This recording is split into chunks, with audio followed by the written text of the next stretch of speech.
Doctor A K. Ojha YouTube channel में आप सभी का स्वागत है।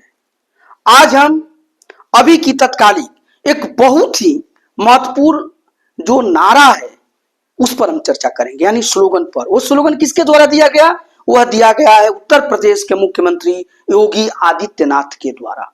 और यह जो उन्होंने ये स्लोगन दिया था, यह स्लोगन हरियाणा विधानसभा चुनाव के दौरान दिया था। और हाल ही में हरियाणा में विधानसभा चुनाव हुआ और इस नारे का बहुत प्रभाव वहां दिखा और वहां पर बिल्कुल चुनाव का पासा ही पलट गया।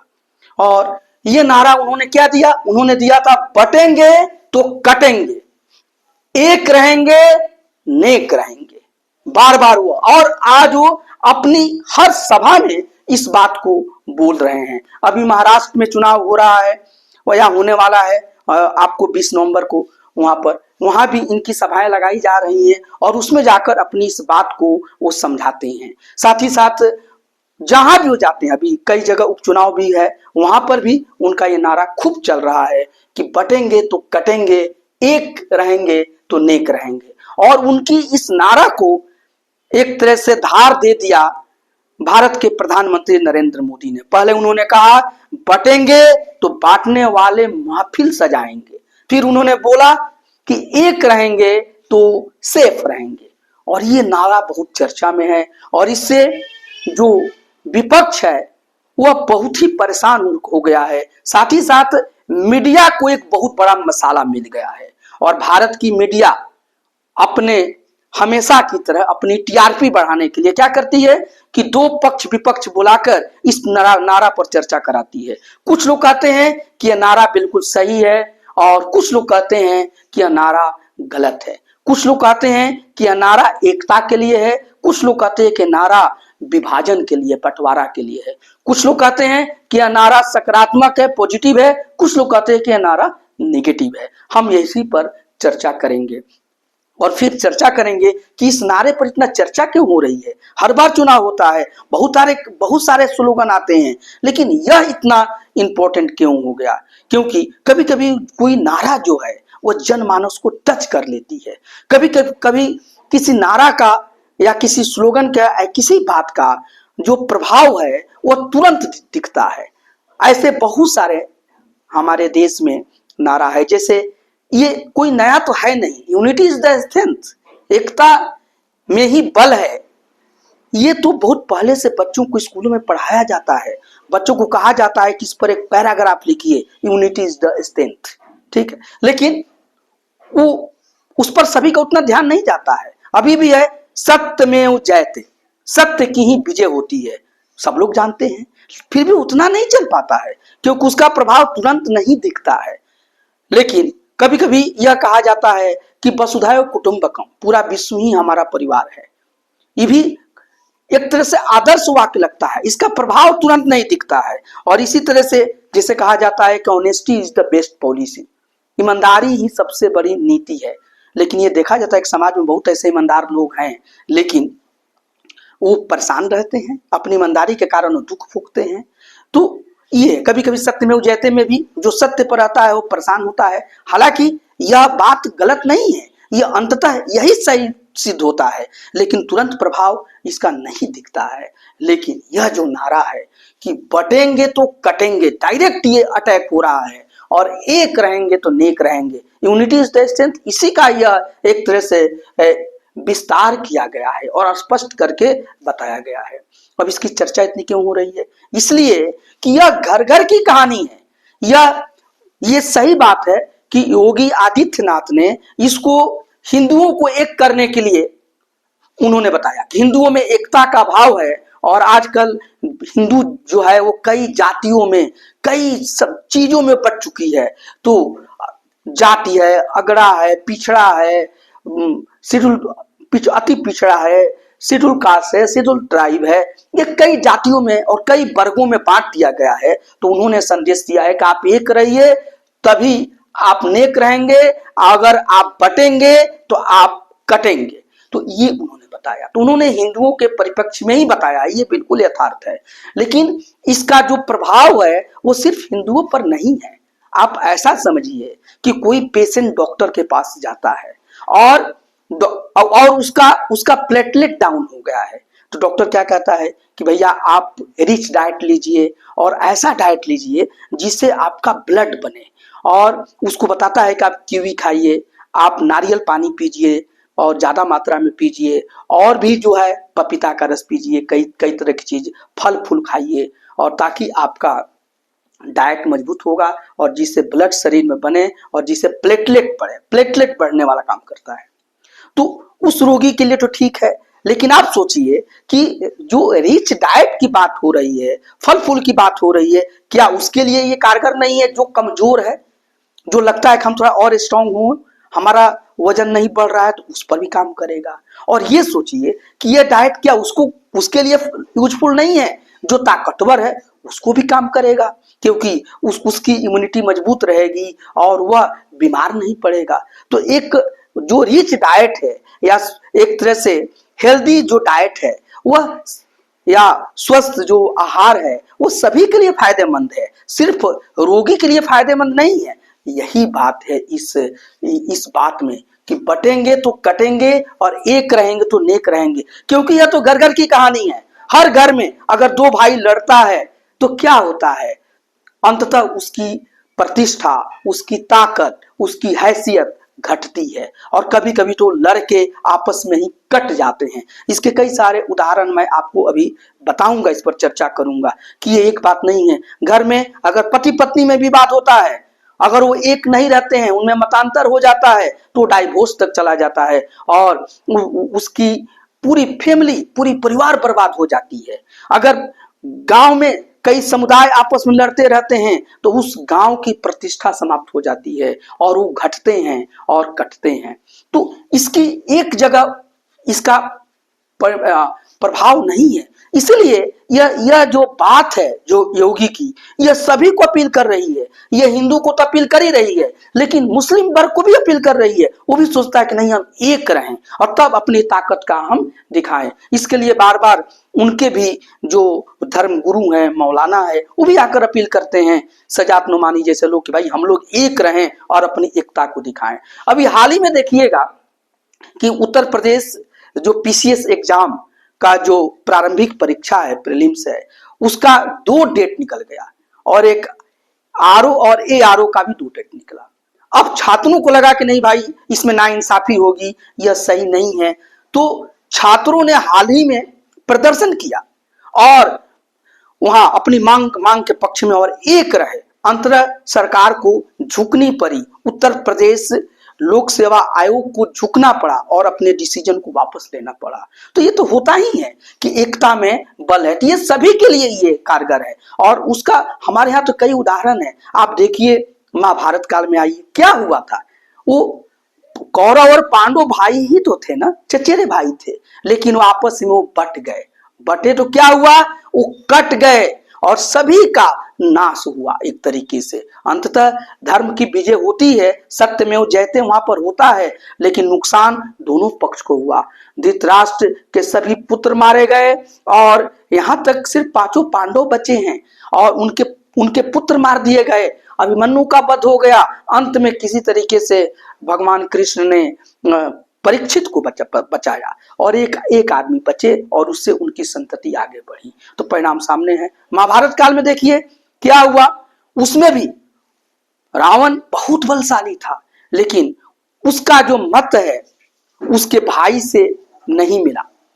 उनका जो भाई विभीषण, वो धर्मात्मा थे, वो चाहते थे दूसरा, वो चाहता था दूसरा। अंततः उनमें भी बंटवारा हो गया और वो बटे तो क्या हुआ? अंततः कटे और पूरे रावण की पूरी संतति समाप्त हो गई। और दूसरे तरफ राम जो थे, वो दोनों, राम लक्ष्मण और सभी भाई एक रहे। उसका परिणाम क्या हुआ? को नेक रहे।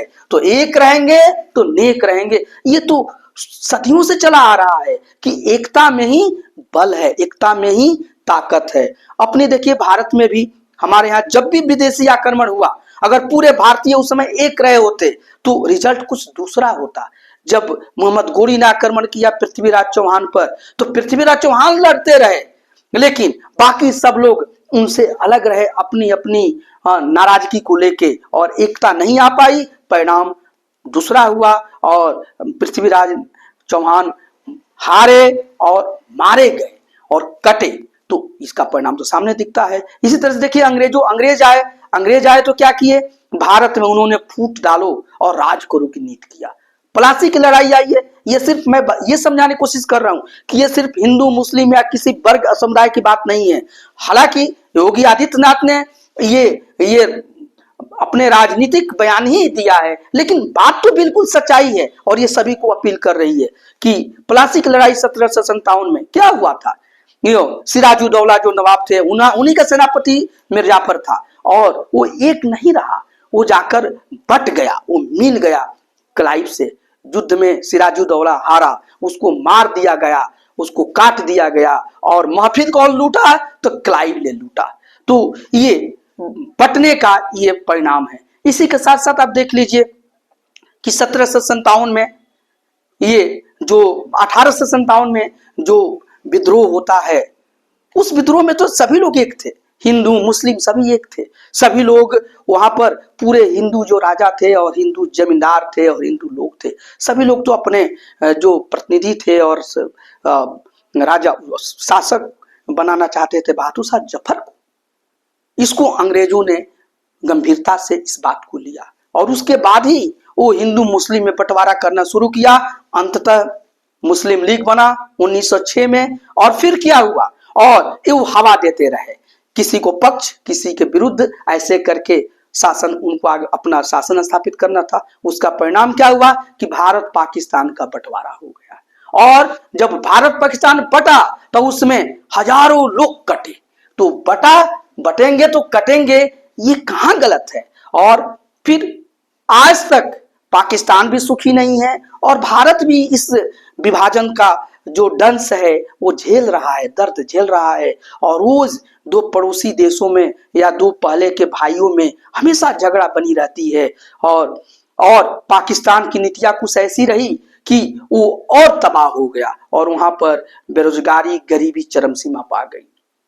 पाकिस्तान भी बटा तभी तो वो कटा और बांग्लादेश उसे कट के बाहर चला गया। तो ये तमाम बातें हैं कि अगर आप बटेंगे तो कटेंगे। और इसी का आप देखिए, साथ ही साथ आप देख लीजिए कि अगर आप एक रहते हैं, इसका परिणाम, इस नतीजा का परिणाम कहां तक है। अभी ग्रामीण क्षेत्रों में पंचायती राज सिस्टम है, शहरों में नगर पालिका का सिस्टम है। वहां भी अगर और वहां क्या होता है कि सरकार तो पैसा भेजती है, लेकिन उस पैसे को वहां का जो जनप्रतिनिधि है लोगों को आपस में बांट देता है और उसको फिर लोग वहां पर एक नहीं हो पाते हैं और जिसके कारण वह सही सुविधा नहीं पहुंचा पाता है। और अगर जो पैसा अगर इंदिरा आवास जा रहा है तो उसमें कुछ उनका सुविधा शुल्क वहां के ग्राम प्रधान को और मुखिया को देना पड़ता है। अगर सभी लोग, मान लीजिए कि पूरे गांव के लोग अगर एक हो जाएं तो क्या उनको देना पड़ेगा, उनको मजबूरन उनको न्याय के साथ आना पड़ेगा। लेकिन वहां लोग एक नहीं होते हैं, बट जाते हैं, इसलिए हमेशा उनकी ताकत घटती है और आपस में यूं मरते और कटते रहते हैं। इसी तरह से आप देखिए, आप ब्लॉक लेवल में चले जाइए और वहां पर क्या होता है कि वहां का जो पदाधिकारी है और वहां एक सिस्टम बना दिया, वहां का जो बाबू है वो क्या लेता है, घूस लेता है। अगर वहां भी आवासीय बनाने जाइए तो उसमें भी आपको पैसा देना पड़ता है। ये भारत की सच्चाई है और हर जगह के लोग इसको महसूस कर रहे हैं। वहां भी अगर सभी लोग एक हो जाएं तो गलत काम वहां पर रुक जाएगा। तो एकता में तो बल है ही है। परिवार, ये एक परिवार से ही पूरा देश बनता है। तो ये तो सभी के लिए संदेश है कि अगर आप एक रहेंगे तो नेक रहेंगे और बटेंगे तो कटेंगे या आपकी ताकत घटेगी। इसमें कहीं कोई विवाद नहीं है और इसको इस रूप में लेना चाहिए। और इसको, हालांकि अब इससे दर्द किसको हो रहा है, जो लोग बांटने की राजनीति कर रहे हैं, या इससे अगर हिंदू एक हो गया तो जिसकी राजनीति डगमगा रही है वो इससे बहुत ज्यादा परेशान है। अभी देखिए महाराष्ट्र में ही अभी अजित पवार जी हैं, तो हालांकि वो वहां पर महायुति की वो एक तरह से घटक दल है, लेकिन और ये नारा जो है महायुति का ही एक नेता ने दिया, योगी आदित्यनाथ ने, लेकिन वो कहते हैं कि हम इससे बहुत ज्यादा हम सहमत नहीं है, क्योंकि वो मुस्लिम कैंडिडेट भी लिए हैं तो उनको लगता है कि इससे मेरा नुकसान होगा। हालांकि ये मैं ये समझाने के प्रयास कर रहा हूं कि ये जो नारा है, ये वास्तविकता तो इसका यह है कि सभी पर लागू होता है। हमारे देश की अगर मुस्लिम समुदाय भी एक हो, उसमें कोई गलत बात नहीं है, और अपनी ताकत का एहसास कराए। हमारे यहाँ जो क्रिश्चियन है वो भी एक हो, सिख हो वो भी एक हो, हमारे यहाँ हिंदू हो वो भी एक हो, और अंततः पूरे भारतीय एक हो जाए, और हिंदू मुस्लिम का भी वो भेदभाव भूल जाए, और एक होके अगर अपने मत का प्रयोग करते हैं तो सरकारों को सही रास्ते पर आना होगा। नहीं तो जो विघटनकारी या जो विपक्ष है वो कई तरीके के लोगों में भय दिखाता है। कभी संविधान का भय दिखाएगा, कभी आरक्षण का भय दिखाएगा, कभी आपको यहाँ पर मनुवाद का भय दिखाता है, कभी ब्राह्मणवाद का भय दिखाता है, और उस भय दिखाकर और लोगों में वो तोड़ता रहता है कि आपका हक वो ले लेगा। अगर आप एक रहें तो आपका हक कोई नहीं ले सकता है। आप अपनी बात को मनवा सकते हैं। भारत में एक संविधान है और संविधान से भारत चल रहा है, तो अपनी सही ताकत का एक रहकर आप इसको कीजिए।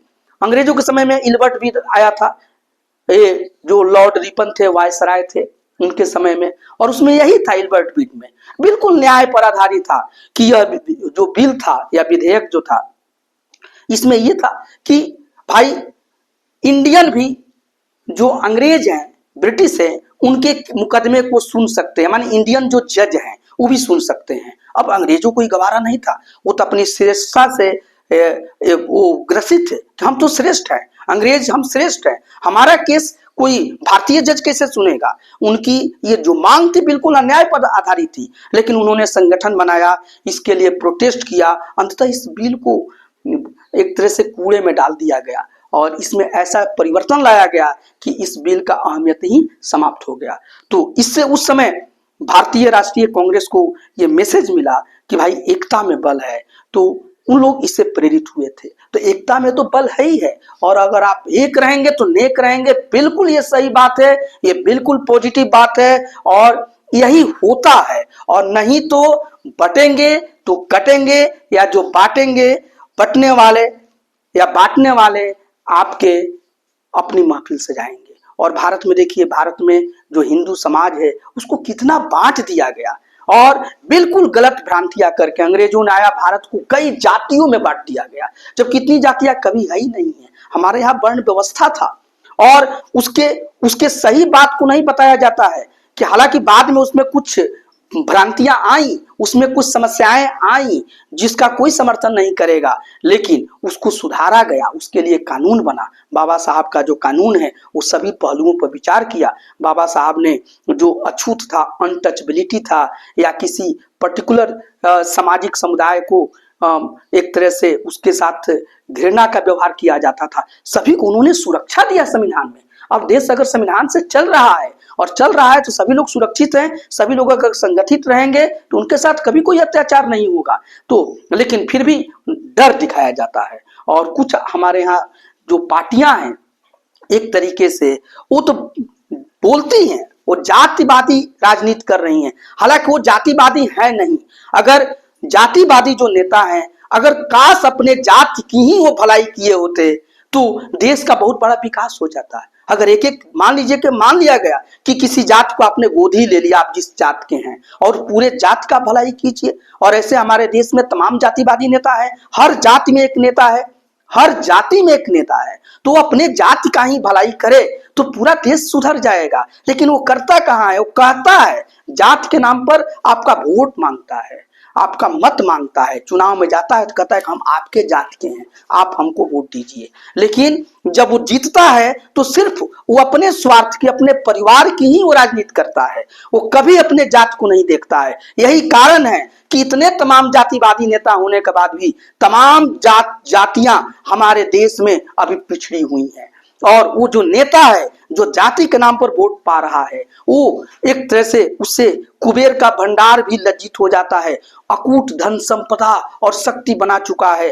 तो ये किसी का नाम लेने की जरूरत नहीं है, लेकिन वो काम कर रहा है, काम तो करता है। वो बोलेगा कि हम समाजवाद हैं, पूरी समाज की हम चिंता करते हैं, काम क्या करता है, अपने परिवार की चिंता करता है। वो काम करेगा, महिला की बात करेगा, महिला विकास की बात करेगा, लेकिन काम क्या करेगा, वह मजबूरी में अपने परिवार, अगर उसके परिवार में भी उसकी उसके संतान है, तो अगर पुत्र संतान है तो पुत्र संतान को ही वो आगे बढ़ाएगा, उसके बाद अगर कुछ मिलेगा तो पुत्री को देगा। अगर एकमात्र उसकी पुत्री है तब वो पुत्री को आगे बढ़ाएगा। ये भी हमारे यहाँ देखने को आ रहा है। तमाम आप उदाहरण देख सकते हैं, और अगर आप देखना चाहें तो आप देख लीजिए। पुरानी पार्टी कांग्रेस पार्टी है, वहां के अभी लोकसभा के जो विपक्ष के नेता है राहुल गांधी जी है, उनकी एक बहन भी है प्रियंका गांधी। हमेशा उनसे ज्यादा वो योग्य दिखती हैं, मेहनत करती हैं, लेकिन आगे किसको बढ़ाया जाएगा तो राहुल गांधी को। क्यों? क्योंकि पुत्र संतान है।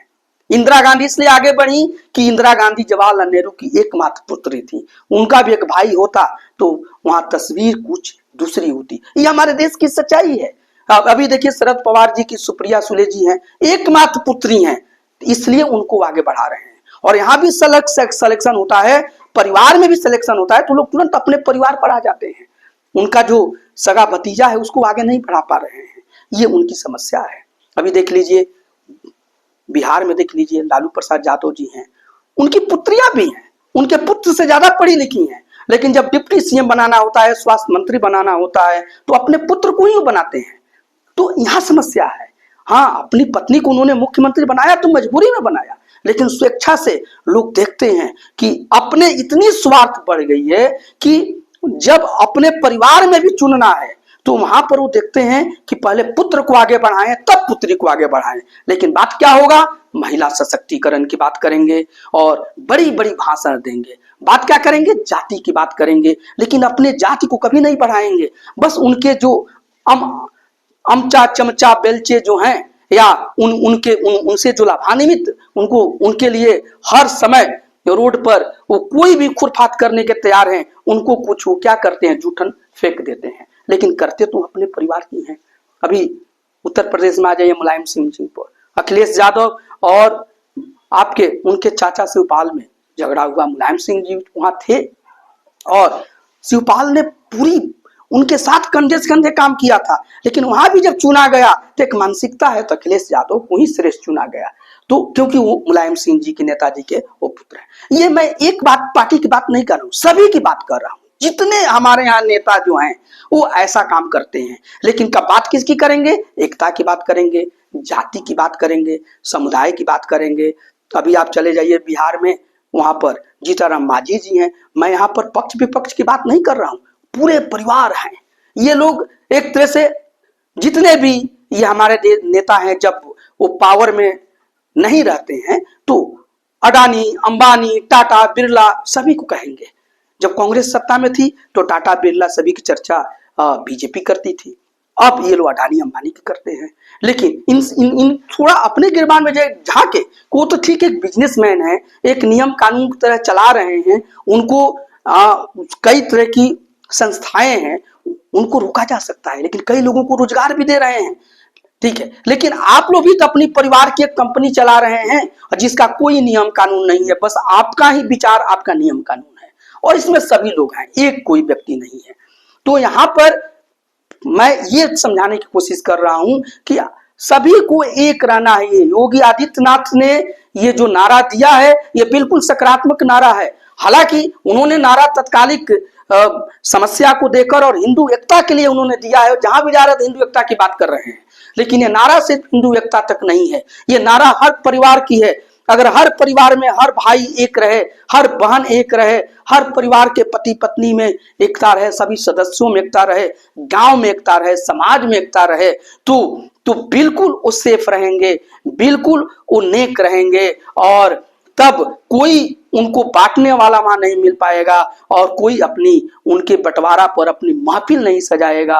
ये संदेश तो सभी को जा रहा है और इससे सभी को सबक लेना चाहिए, और इसीलिए इसकी चर्चा है, क्योंकि जो लोग भी बांटने की राजनीति कर रहे हैं उनके पैरों की तले की जमीन खिसक रही है कि भाई ये तो जनता में एकता आ जाएगी, क्योंकि कोई कोई नारा लोगों के दिल को छू लेता है और लोग इसके लिए बहुत दूर तक नहीं सोचते हैं। पार्टी के तो दूर की बात हो गई कि हम महायुति है, महाआघाड़ी है, एनडीए है, या जो कांग्रेस और उसके जो घटक दल हैं, यह बात नहीं है। ये तो हर घर की कहानी है। हर घर में कोई बटेगा तो उसकी ताकत घटेगी, कोई बटेगा तो कटेगा। और अगर हर घर के परिवार के सदस्य अगर एक रहेंगे तो सेफ रहेंगे, एक रहेंगे तो नेक रहेंगे। तो मैं तो यही समझाने की कोशिश कर रहा हूं कि बटेंगे तो कटेंगे, एक रहेंगे नेक रहेंगे।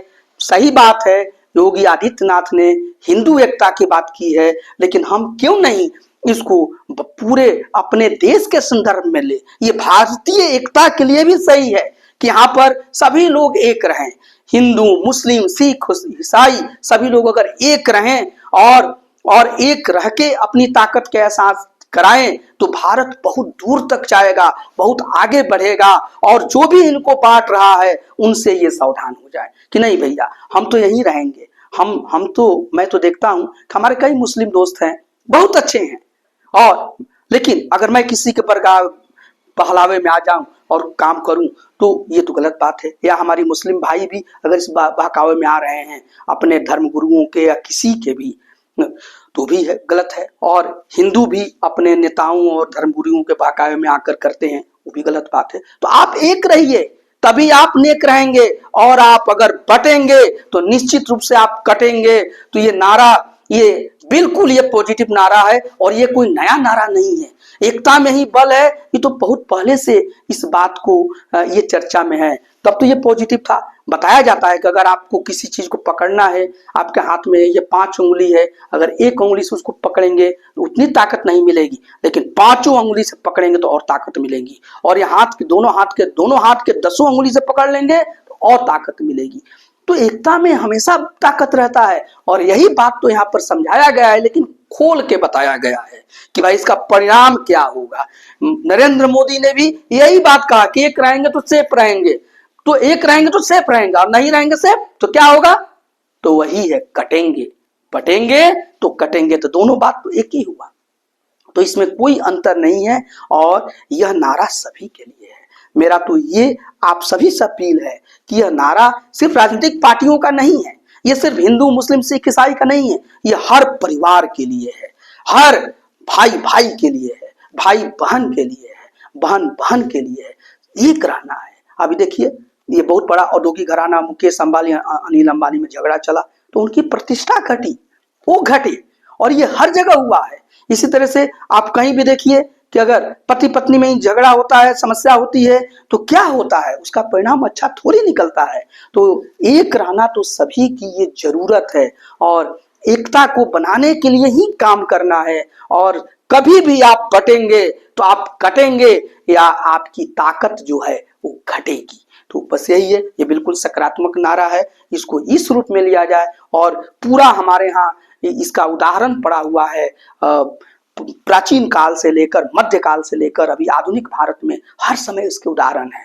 और हम इसके उदाहरण किताबों में क्यों देखने जाएं, ये उदाहरण तो अपने घर में ही हम देख लें कि घर में, जिस घर में सभी लोग एक रहते हैं, सभी लोगों में सम्मति रहती है, उस घर का कितना विकास होता है। और किसी घर में, किसी परिवार में अगर आपसी फूटमत, एक तरह से मतभेद रहता है, लोग एक दूसरे से ईर्ष्या करने लगते हैं, तो वहां पर विकास रुक जाता है। वो लोग जब भी बंटते हैं तो कटते ही हैं, यानी एक तरीके से उनकी हर चीज उन समस्या में आ जाते हैं। तो एकता में ही बल है, उसी को इन्होंने एलोबरेट किया। और एक तरीके से जैसे प्रेमचंद है, वो कोई भी उपन्यास सम्राट कहे जाते हैं, कोई भी कहानी लिखते हैं तो उसकी एक तरह से उसका समाधान भी बताते हैं। तो ये योगी आदित्यनाथ ने एकता में ही बल है, इसी को उन्होंने बताया और उसका पूरे खोल के बस इस 2 लाइन में, एक लाइन में, सेंटेंस में उसका परिणाम भी बता दिया और उसका समाधान भी बता दिया। परिणाम क्या है, बटेंगे तो परिणाम क्या होगा, कटेंगे। और उसका समाधान क्या है, एक रहेंगे तो नेक रहेंगे। तो ये 3 पार्ट है कि घटना, उसका परिणाम और उसका समाधान। तो यही तो इसमें बताया गया है और ये सभी के लिए है और सभी लोग इससे सबक लें। और हिंदू तो विशेष रूप से सबक लें, क्योंकि ये भारत जो है अभी हिंदू बहुल क्षेत्र है और नेता है हिंदू नेता है, तो वो बांट रहे हैं, समाज को जातियों में बांट रहे हैं। ये तत्कालिक और बहुत गंभीर समस्या है। इसी समस्या को योगी आदित्यनाथ ने पॉइंट आउट किया है। अब देखिए, अब कांग्रेस पार्टी है, ये मुस्लिमों का वोट लेती है, लेकिन जब सेफ करना होता है तो अपने को सेफ करती है। अगर वायनाड से लड़ना है तो उनको कोई मुस्लिम कैंडिडेट नहीं मिला, कौन मिला, वहीं के किसी मुस्लिम कैंडिडेट को अगर खड़ा कर देते, वो मुस्लिम बहुल क्षेत्र है, वो आराम से जीतते। लेकिन वहां पर अपनी बहन प्रियंका गांधी को ले गए, यहाँ पर उनका मुस्लिम प्रेम कहां तो चला गया। वो सभी को पिछड़ों की, दलितों की, आदिवासियों की बात करेंगे, लेकिन लोकसभा में विपक्ष का पद मिलेगा तो खुद जाके बैठ जाएंगे। तो ये हमारे यहाँ जितने नेता हैं, मैक्सिमम लोग जो हैं, उसमें कुछ लोग इसका अपवाद भी हैं, इसलिए। लेकिन अधिकांश जो हैं वो जो बोलते हैं वो करते नहीं हैं, और वो अपने स्वार्थ की राजनीति कर रहे हैं। और इसको जनता को समझना होगा, और जनता इस बात को समझे, और जनता एक रहे। अगर एक रहेगी तो एकता में ताकत है, अपनी बात को कहीं भी संवैधानिक तरीके से वो मनवा सकती है। और अगर एक नहीं रहेगी, वो बटेगी तो कटेगी। तो यही आज का है। और इसी को पूरे देश में जब ये चर्चा हुआ, मीडिया तो बहुत चर्चा करती है, पहले क्या होता है, मीडिया का रोल भी बहुत सकारात्मक हमारे देश में नहीं रहा। मीडिया दो पक्ष बुला लेगी, और पता है कि पत्रकार लोग भी वो क्या बोलेंगे, वो सबका अपना लाइन है। हाँ, कोई मोदी समर्थक है तो कोई मोदी का विरोधी है। पत्रकारों में भी अगर मोदी कुछ भी कहे तो उसको दो तरीके से देखेगा। अगर दीन है, अगर एक कहते कि दीन है, तो दूसरा विपक्ष कहेगा कि नहीं नहीं दिन नहीं है, ये रात है, या दिन, और वो कहेगा कि नहीं रात है, तो कहेगा नहीं ना दिन है ना रात है, दिन रात के बीच का चीज है। तो मीडिया दो पक्ष बुलाकर और लोगों में कर कोई ये चर्चा कराती है, ये भी देश के लिए बहुत खतरनाक है। और उसको निरपेक्ष लोगों को बुलाकर सही बात और सही एनालाइज करना चाहिए। मीडिया का तो वही काम हो गया कि पहले हम क्या देखते हैं कि ग्रामीण क्षेत्रों में, शहरों में भी जानवरों का युद्ध होता है। दो जानवर को बुला दिया जाता है, दो या सांड है, या दो भैंसा हैं, या दो भेड़ा हैं, और दोनों में वो लोग इस तरह का माहौल बनाते हैं कि दोनों आपस में लड़ जाते हैं। उनको ललकारा देते हैं कि लड़ जाओ, और अपने उनकी भाषा में, और दो लड़ते हैं, और दिन रात वो कई घंटों तक लड़ते हैं, और उसमें वो घायल हो जाते हैं, चोटिल हो जाते हैं। और उनकी लड़ाई का जो आनंद है, वो बैठने वाला, वो जो व्यक्ति लड़ाता है, वही लेता है, वही महफिल को लूटता है वहां पर।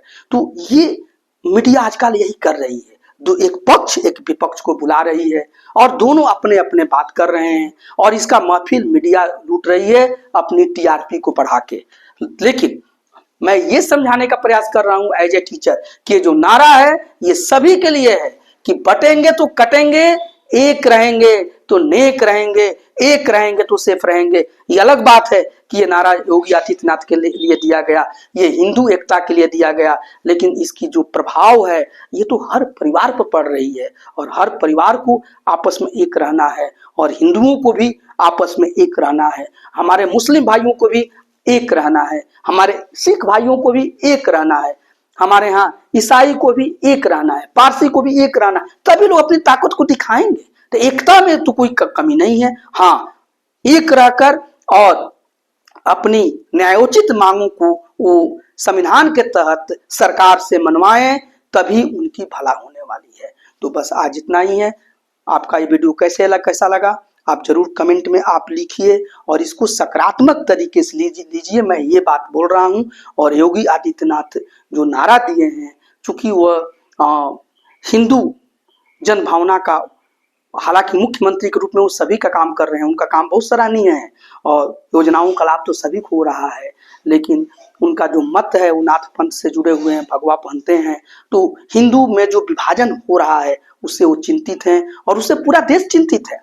उससे अगर देश में अगर इस तरीके से लोगों में मतभिन्नता रहेगी, और इस तरह से लोग एक दूसरे से नफरत करेंगे, तो देश कहाँ से विकास कर पाएगा। तो हिंदू को तो एक होना जरूरी है ही है, लेकिन साथ ही साथ मुस्लिम को भी एक होना चाहिए, और सभी को एक होना चाहिए। और ये नारा सभी को वही संदेश दे रहा है, और इसको इस रूप में लिया जाए। और ये नारा तो समाज तक चला गया, क्योंकि ये लोगों के दिल को छू लिया। जिस तरह से कभी तिलक ने नारा दिया था कि freedom is our birthright and we shall have achieve it, मतलब स्वतंत्रता हमारा जन्मसिद्ध अधिकार है और हम इसे लेकर रहेंगे। तो लोगों के दिल में नारा बस गया।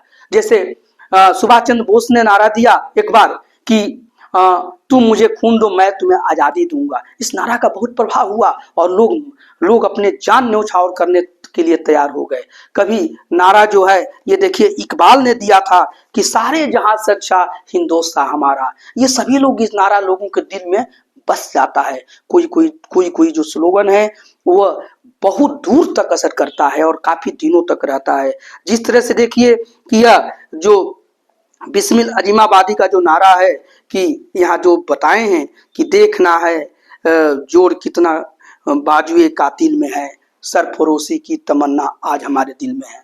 तो शुरू यही है कि सरफरोशी की तमन्ना आज हमारे दिल में है, देखना है जोर कितना कातिल बाजुए कातिल में है। ये नारा लोगों के जुबान पर चढ़ जाता है। तो इसी तरीके से कभी झांसी की रानी पर उन्होंने एक कविता लिखा गया कि खूब लड़ी मर्दानी हो तो झांसी वाली रानी थी। ये कोई भूलता नहीं है। और इसी तरीके से यह जो योगी आदित्यनाथ का नारा है कि एक रहेंगे तो नेक रहेंगे और बटेंगे तो कटेंगे, ये लोगों के जुबान पर चढ़ गया। और इसलिए चढ़ गया कि इससे सभी लोग प्रभावित हैं। इससे हिंदू मुस्लिम और सभी तो प्रभावित, लेकिन हर परिवार प्रभावित है। और एकता सभी की जरूरत है और एक रहेगा तो सभी लोग, ये सभी लोग इस बात को सोच रहे हैं कि नहीं भैया ये तो ठीक ही है, हिंदू तो दूर की बात है, पहले परिवार में तो हम एकता बना के चलें, पहले तो अपने भाई भाई में एकता बना के चलें। जो पति पत्नी वो भी सोचते हैं कि नहीं भैया हम लोग भी एक रहें। तो ये इसका ये एक बहुत बड़ा इम्पैक्ट होने जा रहा है और ये बहुत पॉजिटिव नारा है। और इसको सभी को अपने जीवन में बांटना चाहिए कि जो जहां है वो अपने एकता का प्रदर्शन करें और फूटे ना। और ये जो नेतागण हैं, अभी भारत का अधिकांश नेतागण ये बहुत स्वार्थी हो गए हैं, ये लूट खोस खसोट मचाए हुए हैं। और जब तक आप टूटिएगा नहीं, जब तक आप बटिएगा नहीं, तब तक आपको लूट नहीं पाएंगे। यही काम तो अंग्रेजों ने किया और देश को बरसों शासन किया। यही काम तो विभिन्न आक्रमणकारी आए और देश को छल के चले गए। आज यही जो नेता वर्ग हैं वो अगर किसी को धर्म के नाम पर, किसी को जाति के नाम पर, किसी को संविधान के नाम पर, किसी को आपको समुदाय के नाम पर लोगों को अगर बांट रहे हैं तो ये देश का भला नहीं कर रहे हैं। देश की जनता इससे सतर्क हो जाए और वो एक रहेगी तो उसका कोई हक नहीं छीन पाएगा। हमारे देश में बाबा साहब भीमराव अम्बेडकर द्वारा बनाया गया एक बहुत ही सुरक्षित संविधान है और उस संविधान के तहत यह देश चले और सभी लोग एकता के साथ आगे बढ़ें। आज बस इतना ही। धन्यवाद। Thank you.